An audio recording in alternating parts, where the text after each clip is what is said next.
네, 오늘 15장 말씀은 예루살렘 공회에 관한 말씀인데요.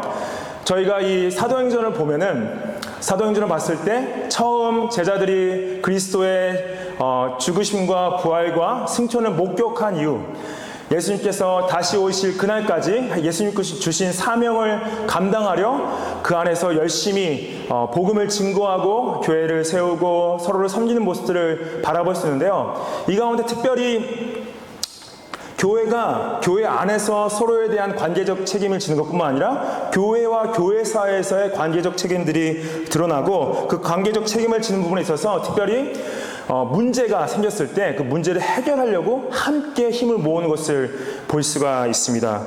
특히 교회가 처음 생겨나고 나서 아직 신약 성경이 쓰여지는 과정 가운데 있었고 그 다음에 구약을 어떻게 이해하느냐가 확실히 교회 안에서 어려운 문제로 다가오고 있었기 때문에 이것을 해결하려고 같이 교회가 함께 모여서 주님 앞에서 기도함으로 결정하는 것들을 볼 수가 있는데요. 특별히 이때 당시 유대인이었다가 기독교인이 된 자들이 교회 안에서 예수님을 믿는 믿음으로만 구원을 받을 수는 없고 믿는 것 이외에 할례로 받아야 되고 모세의 율법을 순종해야지 구원을 받을 수 있다라는 것을 가르치기 시작했어요. 이것이 당시 사도들과 특별히 이 바울과 바나바가 전했던 복음과 달랐던 거죠.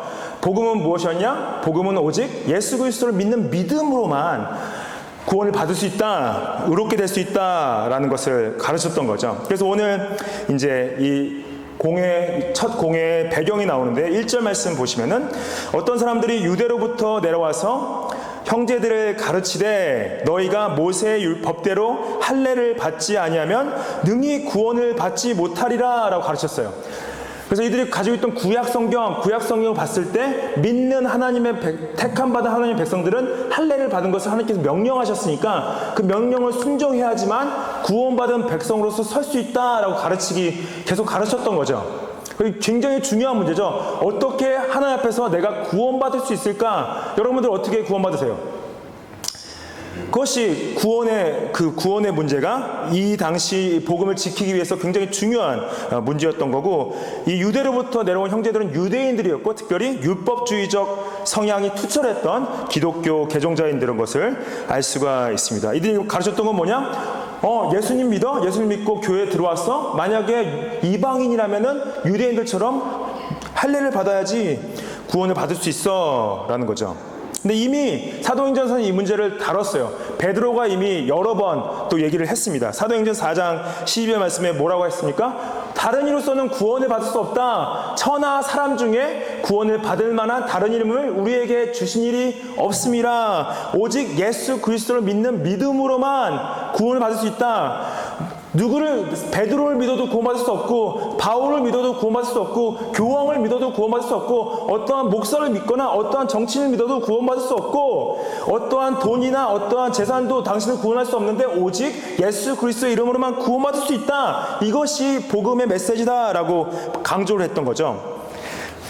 그리고 이 할례에 대한 부분을 바울과 또 스데반이 또 강조를 했었죠. 바울이 얘기를 합니다. 로마서 2장 29절 말씀에 오직 이면적 유대인이 유대인이다. 할례는 마음에 해야 된다.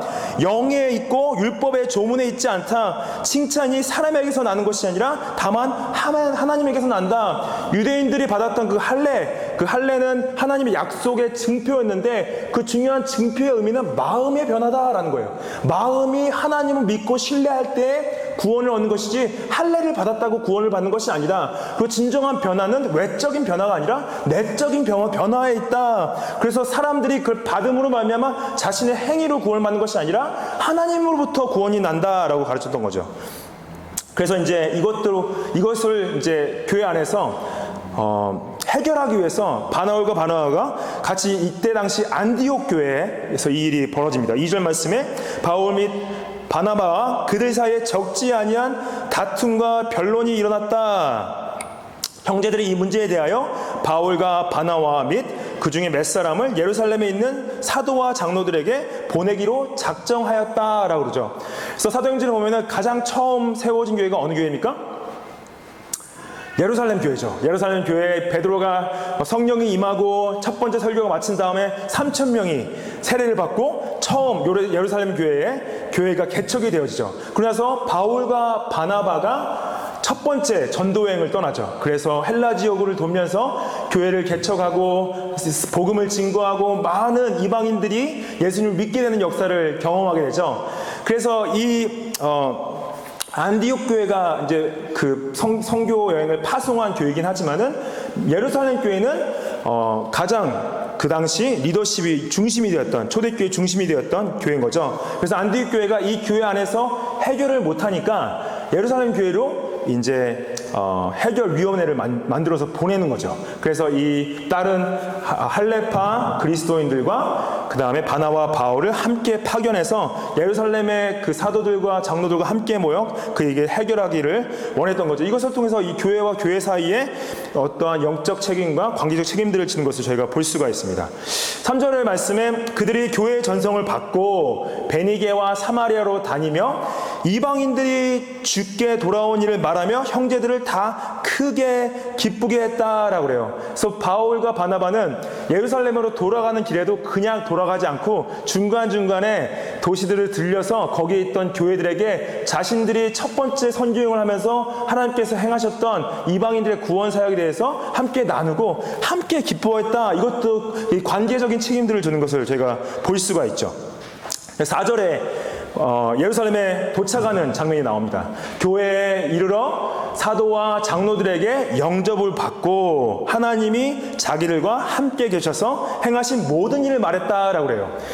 근데 이것이 굉장히 4절 말씀이 굉장히 중요한 이유는 뭐냐면은 그 전에 바울이 예루살렘에 갔을 때 교회가 바울을 받아주기 어려워했던 장면이 나오고 이때 그때와 대조되는 장면이 나오는데 왜입니까? 바울이 그리스도인이 되기 전에 그리스도인들을 핍박했죠. 그리고 스데반 집사가 죽는 것까지 동의하고 목격하고 그리고 또 다메섹으로 가서 그리스도인들을 핍박하러 가는 길에 예수님을 만났죠.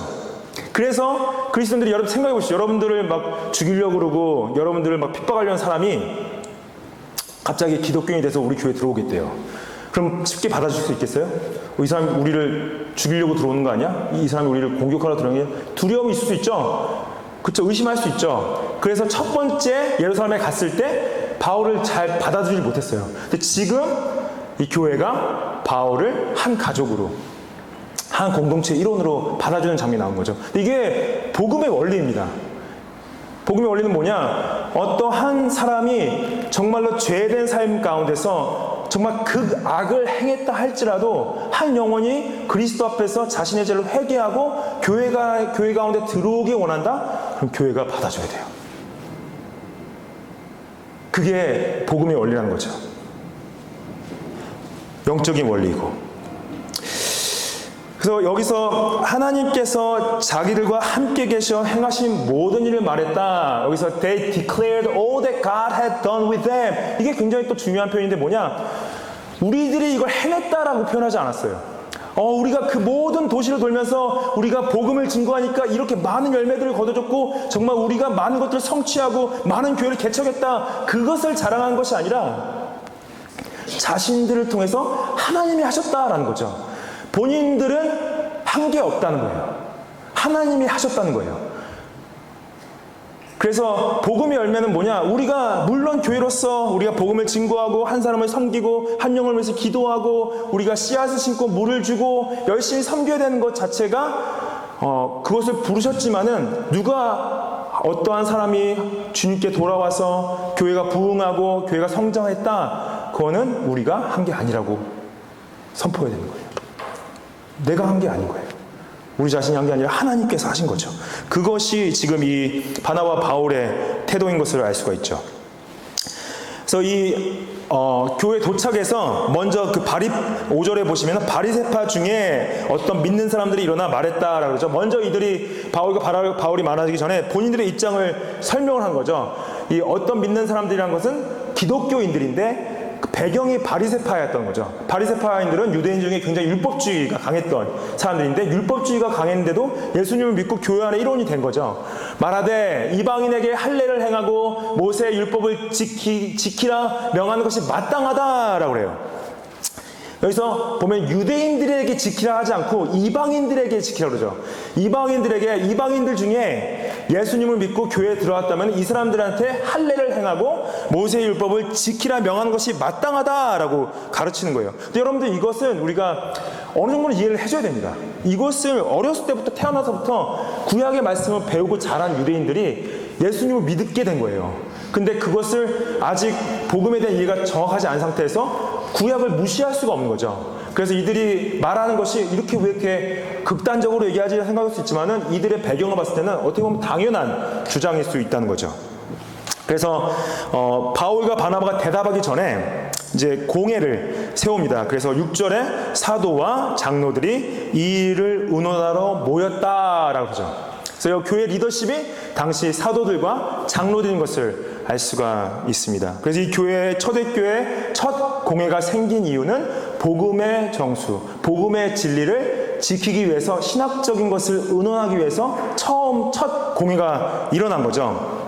이러한 교회의 첫 공회가 기독교 종교회의 모범이 되어집니다. 그래서 지난 2000년 동안 일어났던 기독교의 공회들, 총회들은 이 모델을 따라서 이제 공회와 총회를 하게 되는데, 저희 교단은 이제 호주 장로교단인데 호주 장로교단의 구조도 그렇게 되어 있어요.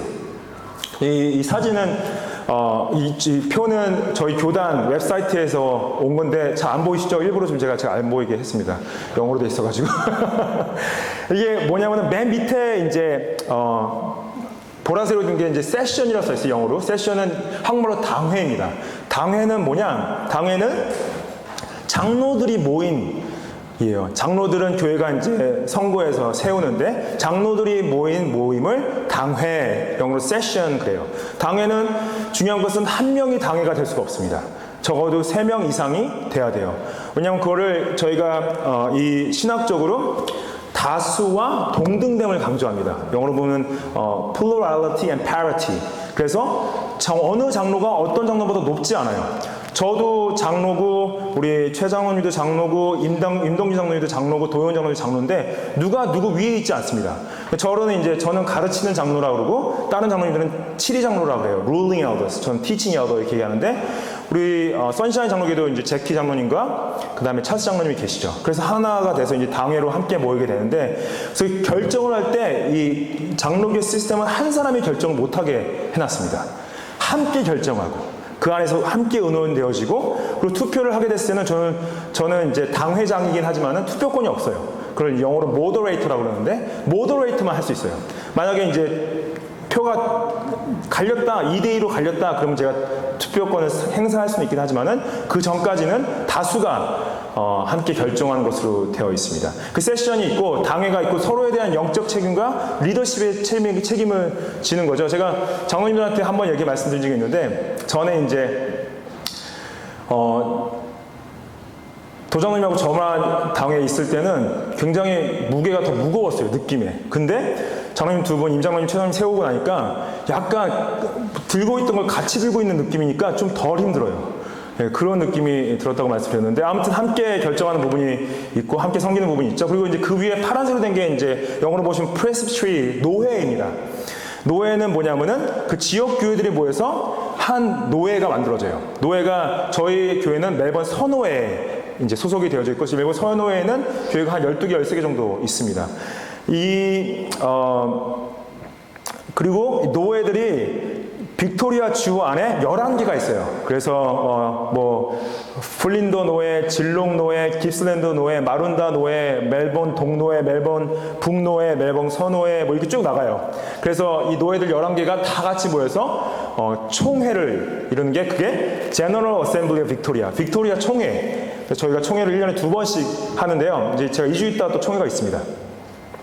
이 빅토리아 총회 안에서 이제 기관들이 쫙 있고, 그리고 이 호주는 주총회가 이제 각 주마다 있고, 주총회들이 다 같이 모여서 호주 전국총회를 이뤄요. 그것을 General Assembly of Australia 이렇게 얘기를 합니다. 그래서 이 구조는 뭐냐면 결국에는 개교회가 문제가 생겼을 때 각자가 해결하는 것이 아니라, 만약에 그 안에서 당회 안에서 해결이 안 됐다면은 노회의 도움을 받는 거예요. 그래서 노회에서 팀을 만들어서 파견해서 도와줍니다. 저도 이제 다른 교회에 가서 파견돼서 도움을 드린 적도 있고, 저희 교회에도 파견되신 분들이 오셔서 도움을 주신 적이 있어요.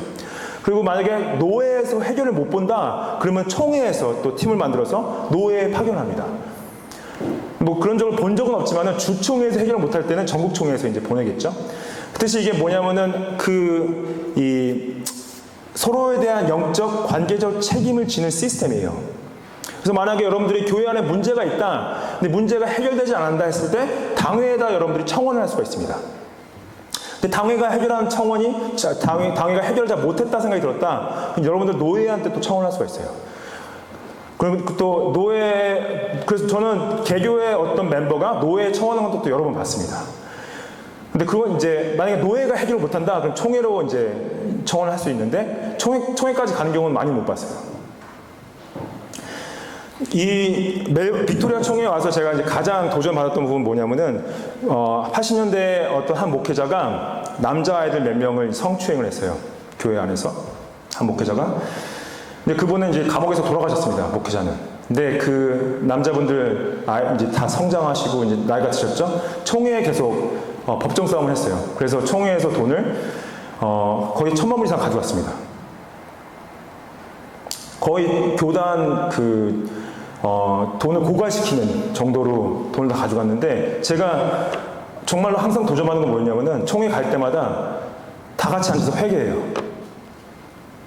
그 80년대 그 목회자가 했던 부분에 있어서 우리가 잘못한 거라고 같이 회개합니다. 그리고 그거에 대한 책임을 지려고 금전적 책임을 넘어서서 영적인 관계적 책임을 지는 거예요. 그거는 우리와 상관없다 하지 않고 함께 책임을 진다는 거죠. 그래서 이것도 이런 교회 정치 자체가 불완전한 거예요. 왜냐면 인간들이 모였기 때문에. 하지만은 적어도 성경적인 모델을 따르려고 노력하고 있다라는 것을 아셔야 된다는 거죠.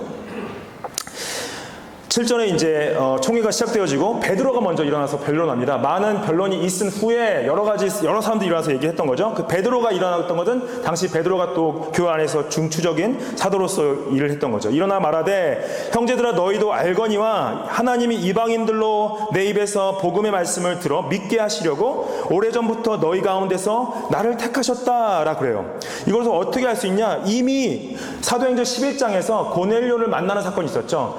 하늘에서 먹지 못할 음식들이 내왔습니다. 하나님께서 베드로한테 먹으라고 그러셨어요. 베드로가 하나님 이거는 하나님께서 금하신 음식 아니니까 안 먹겠습니다 그래요.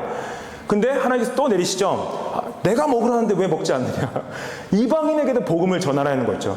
놀랍게도 복음을 유대인들에게만 전하고 있던 거예요. 이방인들에게 전하지 않고.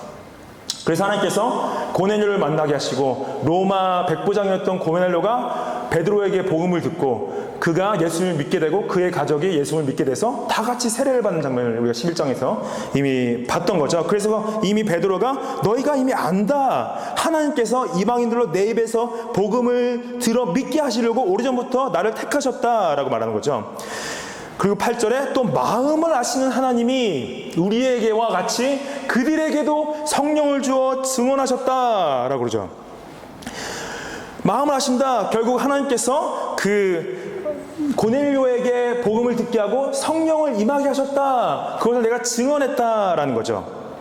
이것을 성령님의 임하심을 스데반이 순교하기 직전에 이렇게 얘기하죠. 목이 곧고 마음과 귀에 할례를 받지 못한 사람들아 너희도 너희 조상과 같이 항상 성령을 거슬렀다라고 그러죠.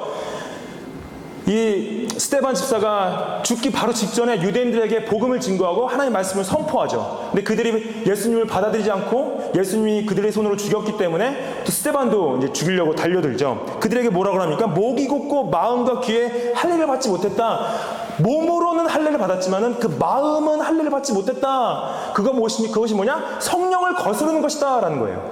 진정한 심령의 변화는 성령으로만 가능하다. 그래서 이 성령으로 거듭나는 것을 예수님께서 요한복음 3장 5절에 이렇게 말씀하시죠. 니고데모에게 대답하시되 진실로 진실로 내게 이르노니 사람이 물과 무엇으로 나지 아니하면 성령으로 나지 아니하면 하나님 나라에 들어갈 수 없다라고 그래요. 어떻게 한 영혼이 구원받을 수 있냐? 구원을 받는 것이 어떻게 가능하냐? 성령께서 그 영혼을 거듭나게 하셔야지, 다시 태어나게 하시고 성령이 그 한 영혼에게 믿음과 회개를 선물로 주실 때 그 영혼이 그리스도를 향해서 자신의 죄를 회개하고 그리스도를 믿어서 하나님 나라 가운데 들어간다 가르치셨다는 거죠. 그래서 이 오늘 본문 말씀 9절에 믿음으로 그들의 마음을 깨끗이 하셨다라고 그래요. Having cleansed their hearts by faith. 어떻게 한 영혼의 마음이 깨끗해지고 정결해지고 구원을 받을 수 있냐? 어떻게요? 믿음으로. 그리스도를 믿는 믿음으로 정결케 되어질 수 있다. 이게 베드로가 말한 솔라 피데, 오직 믿음으로라고 말하는 거죠.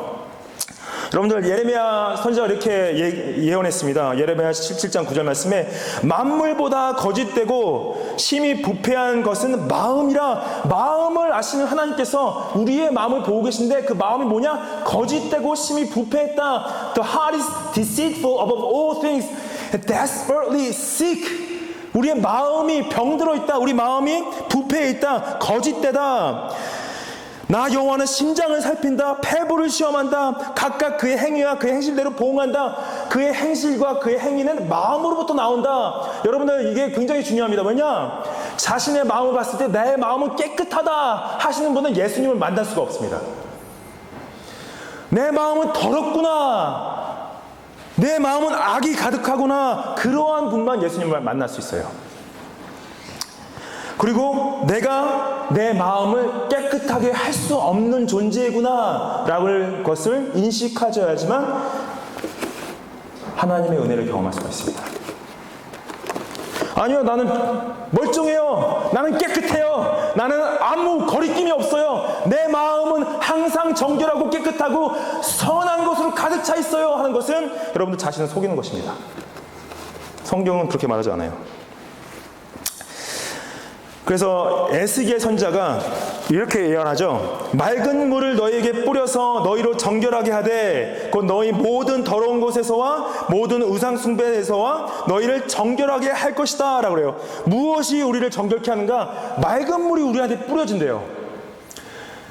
그것이 뭐냐? 26절 말씀에 새 영을 너희 속에 두고 새 마음을 너희에게 주되 너희 육신에게서 굳은 마음을 제거하고 부드러운 마음을 줄 것이다. 성령의 역사라는 거죠. 성령께서 나의 마음을 씻기시고 나를 새로운 피조물로 다시 태어나게 하시고 그가 나의 굳은 마음을 제거하시고 나의 악한 마음 그것을 부드러운 마음으로 선한 마음으로 정결한 마음으로 바꾸실 것이다. 히브리서 기자는 이렇게 설명합니다. 히브리서 10장 22절 말씀에 우리가 마음의 뿌림을 받아 악한 양심으로부터 벗어나고 맑은 물로 씻음을 받았으니 이 맑은 물로 씻음을 받았다. Our hearts sprinkled clean. 이것이 에스겔의 언어였던 거죠.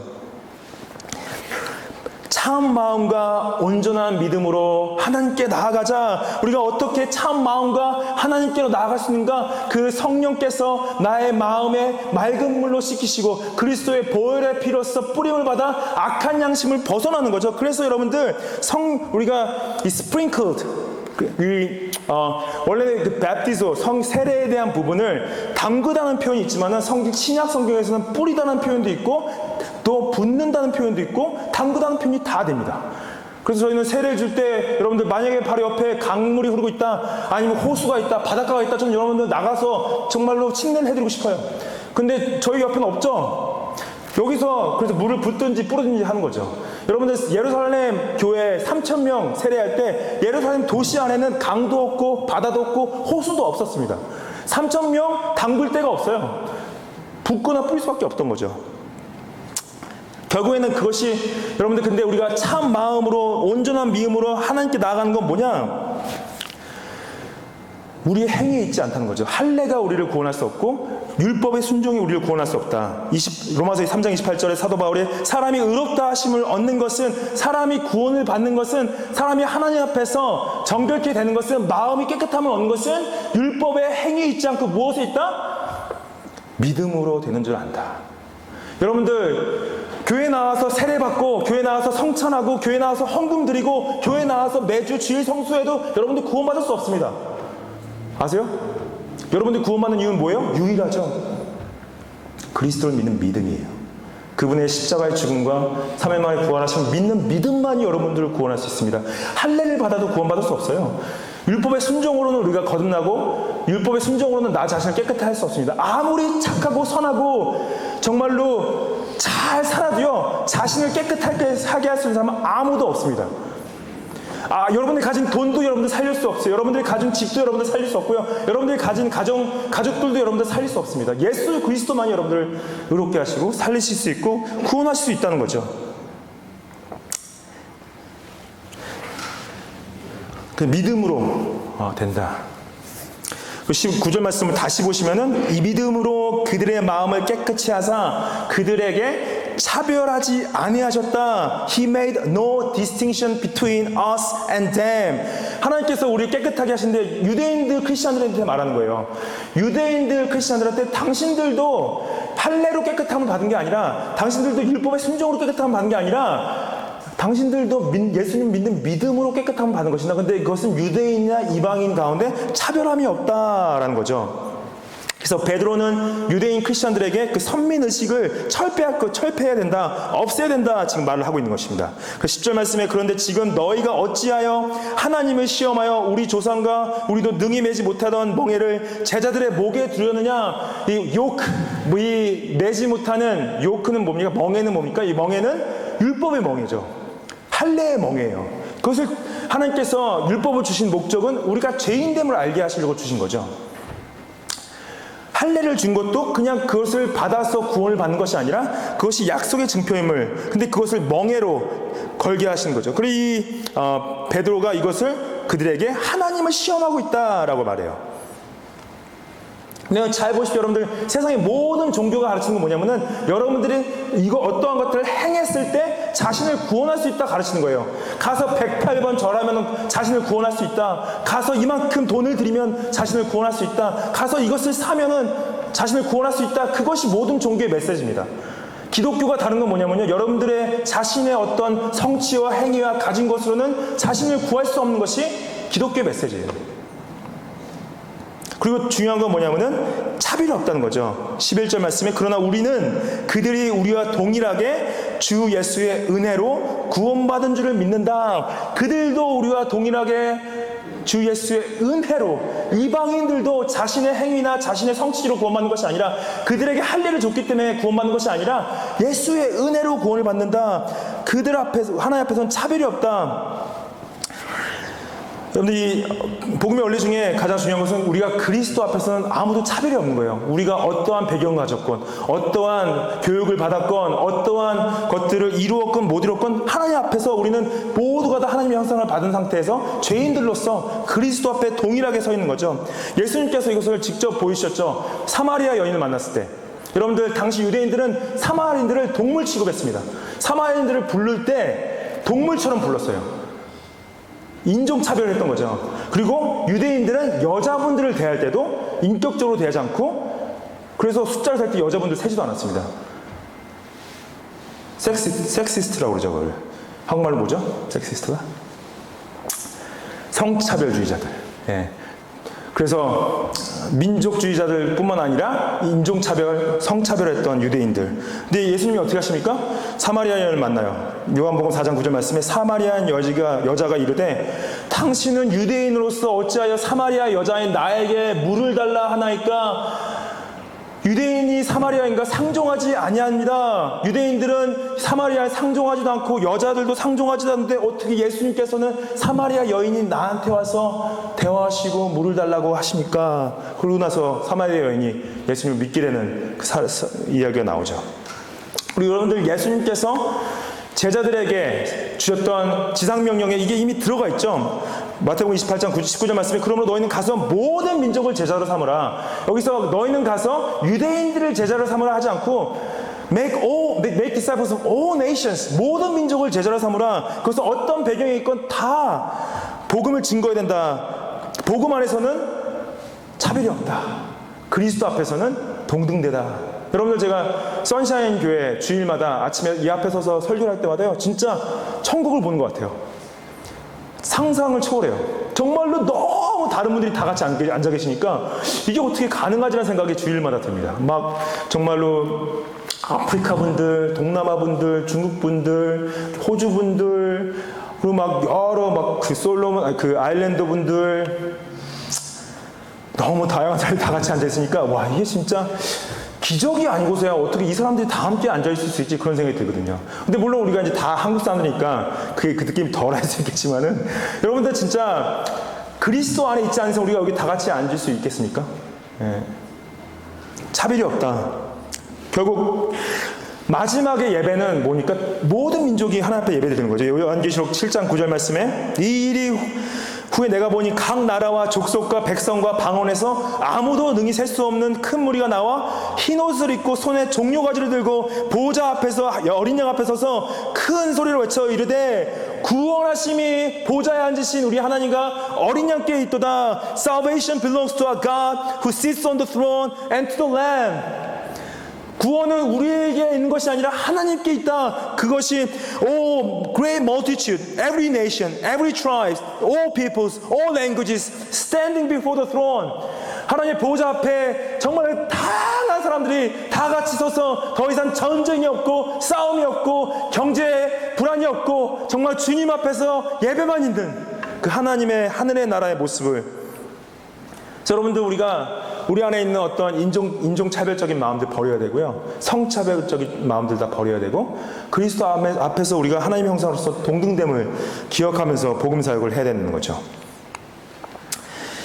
이제 12절 말씀에 바울과 바나바가 이제 이방인 가운데 행하신 것들을 이제 설명하고요. 13절 말씀에 이 회의를 정리하고자 당시 이 첫 번째 공회의 총회장이었던 야고보가 일어나서 마지막 발언을 하는 장면이 나옵니다. 야고보는 누구였냐? 야고보는 예수님의 동생이었어요. 사도 야고보를 말하는 것이 아니라 예수님의 형제 야고보를 말하는데 당시 예루살렘 교회의 지도자로서 이 공회의 총회장으로 이제 당시 최종적 결론을 내는 것을 볼 수가 있습니다. 형제들아 내 말을 들으라. Brothers listen to me. 그러죠. 14절 말씀에 하나님이 처음으로 이방인 중에서 자기 이름을 위할 백성을 취하시려고 그들을 돌보신 것을 시므온이 말했다. 시므온 사도 베드로를 이제 헬라식으로 말해서 시므온이라 표현한 건데 이 시므온이 우리한테 이미 말했다. 시므온이 베드로가 고넬료에게 있었던 사건을 이미 우리에게 말했다라는 거죠. 그래서 이 총회장이 말한 것은 여러 발언들이 있었지만은 사도 베드로에게 있었던 일을 다시 언급을 하면서 이것이 이방 선교와 그들에게 할례를 주지 않아도 된다는 것을 지금 설명하고 있는 거죠. 그러고 나서 15절 말씀 보시면은 선지자들의 말씀이 이와 일치하다 그래요.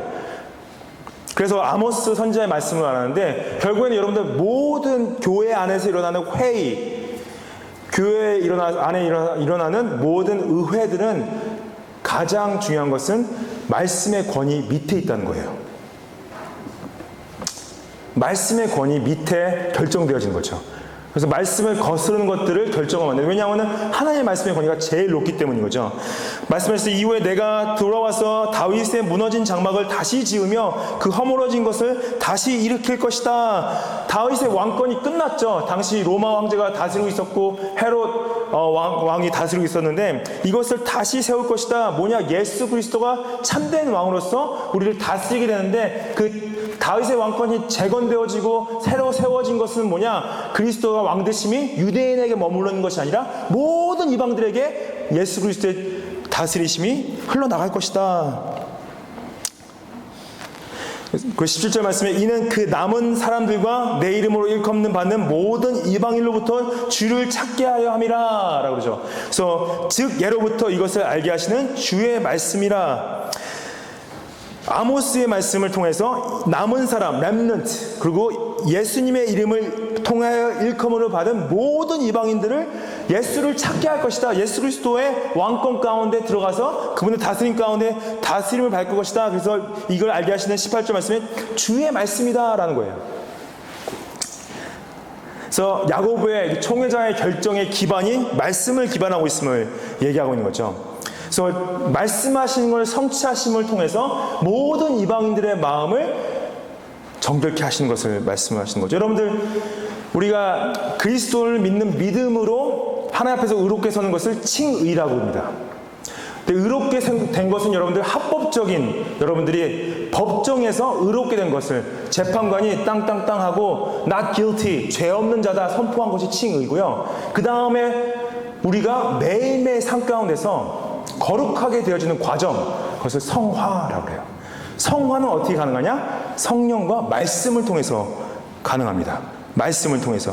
에베소서 2장 5장 25절 말씀에 남편과 아내의 관계를 설명하면서 그리스도와 교회의 관계를 설명하세요. 남편들은 아내를 사랑하기를 그리스도께서 교회를 사랑하시고 그 교회를 위하여 자신을 주심같이 하라. 교회를 위해서 그리스도가 어떻게 뭘 주셨죠?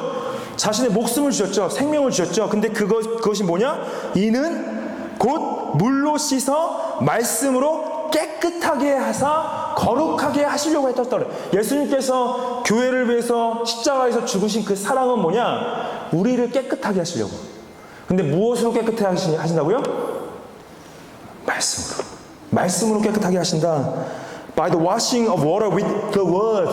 말씀으로 깨끗하게 하신다. 여러분들, 말씀의 성화의 과정 가운데서 내가 어떻게 깨끗하게 될 수 있냐? 말씀을 통해서. 그래서 매일 아침 일어나셔서 말씀을 피셔야 돼요. 말씀을 읽음을 통해서 정결함을 받아야 돼요. 주무시기 전에라도 펴셔서 주무시기 전에 말씀을 피시고 읽으셔야 돼요. 읽음을 통해서 나의 영혼과 나의 마음이 정결케 돼야 돼요. 여러분들 하루 종일 살면서 나쁜 말 듣고 나쁜 소식 듣고 정말 더러운 것들 내 머리에 채우고 정말 여러 가지 음악과 영화와 드라마를 통해서 더러운 것들이 내 영혼과 내 마음 가운데 계속 지속적으로 보고 듣고 생각하고 있는 가운데서 내 마음과 내 영혼을 어떻게 정결케 하냐? 말씀을 통해서 정결케 하셔야 된다. 말씀은 주일날만 와서 듣는 것이 아닙니다. 내가 개인적으로 인격적으로 하나님께 나아가서 펴서 읽어야 돼요. 읽고 생각하고 묵상하고 나는 읽는 거 별로 안 좋아합니다. 난 생각하는 거 별로 안 좋아합니다. 나는 말씀이 어렵습니다. 정말로 다른 게 더 편합니다. 당연히 그럴 수밖에 없어요. 왜냐하면 여러분들 우리 죄성은요 기도하고 말씀하는 것이 편하지 않아요. 어색합니다. 어렵습니다. 말씀 보고 기도하는 사람이 편한 사람 아무도 없어요. 왜냐면 우리 죄성 때문에. 차라리 그냥 테레비 켜고 인터넷 켜서 다른 것들 보는 게 더 편해요. 여러분들 정말 전화기 켜가지고 정말로 수많은 짤들과 수많은 그 쇼츠들 정말 몇 시간씩 그냥 볼 수 있어요. 아무 생각 없이. 근데 성경은 힘들어요. 읽어야 되고 생각해야 되고 뭐라고 말씀하시는 거지 궁금하게 만들고 괴롭습니다. 왜냐면 우리 죄성 때문에. 근데 우리가 어떻게 성화되어지냐? 말씀을 통하여서 그 방법에 나아가 이것을 통해서 하나님께서 나한테 은혜를 주신다는 믿음, 신뢰를 가지고 나가야 된다는 거죠. 베드로전서 1장 22절 말씀에 너희가 진리를 순종함으로 어떻게 된다고요? 너희 영혼을 깨끗하게 한다라고 그래요.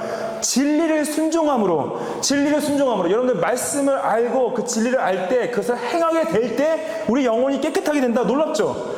나는 그냥 그리스도의 보혈로 성령의 거듭나게 하심으로 이미 깨끗하게 됐는데 그건 법적으로 의롭게 된 거예요. 근데 성화의 과정에 있어서 지금 우리 육신이 살아있고 우리의 죄성이 살아있고 사단이 살아 역사하고 세상을 유혹하는 가운데 있어서 우리가 진리에 순종할 때 거룩함으로 나아갈 수 있다라는 거죠. 영혼을 깨끗하게 할 수 있다. 거짓이 없이 형제를 사랑하게 이르렀다. 마음으로 뜨겁게 서로 사랑하라. 결국에는 진리를 순종한다는 건 뭐냐? 진리를 순종한다는 것은 관계입니다. 하나님을 사랑하고 가족을 사랑하고 이웃을 사랑하고 친구를 사랑하고 내 주위에 함께 일하는 동료들을 사랑하는 것이 진리에 순종하는 거예요. 뜨겁게 사랑하고 계십니까, 여러분들? 마음이 뜨겁게? 여러분들 통하여서 여러분들의 가족들이, 여러분의 친구들이, 여러분들 주위에 많은 형제자매들이 여러분들의 뜨거운 사랑을 받고 계세요? 너희가 거듭난 것은 썩어질 씨로 된 것이 아니다. 썩지 아니할 씨로 된 것이다. 여기서 썩어질 씨는 뭐고 썩지 아니할 씨는 뭐냐? 썩지 아니할 씨, imperishable seed. 그게 뭐예요? The living and abiding word of God. 살아있고 항상 있는 하나님의 말씀이 썩지 않는 씨라는 거예요. 썩을 씨는 뭐냐? 여러분들 가지고 있는 모든 돈들, 집들, 성취하신 모든 상들 다 사라질 거예요. 다 사라질 거예요. 여러분들 가지고 있는 것들 영원하지 않습니다. 여러분들 육신까지 다 사라질 거예요. So perishable. 사라지지 않는 건 뭐라고요? 말씀. 여러분들 말씀은 사라지지 않습니다. 죄송해요, 소리 질러서. 주무시는 분도 안 계셨는데 제가 깨울 생각은 없었습니다. 하나님 말씀으로 우리가 그것이 영원한 거라는 거죠. 영원한 거. 예, 여러분들 썩어 없어질 것들을 위해 사지 마십시오. 영원한 것을 위해 사십시오. 그 영원한 것이 우리를 정결케 하신다고 말씀하세요. 엉뚱한 거 봐서 눈 버리지 마시고, 엉뚱한 거 들어서 귀 버리지 마시고, 엉뚱한 거 생각하면서 생각 버리지 마시고, 하나님 영원하신 말씀 가운데 자신을 거룩하게 하시길 축복합니다.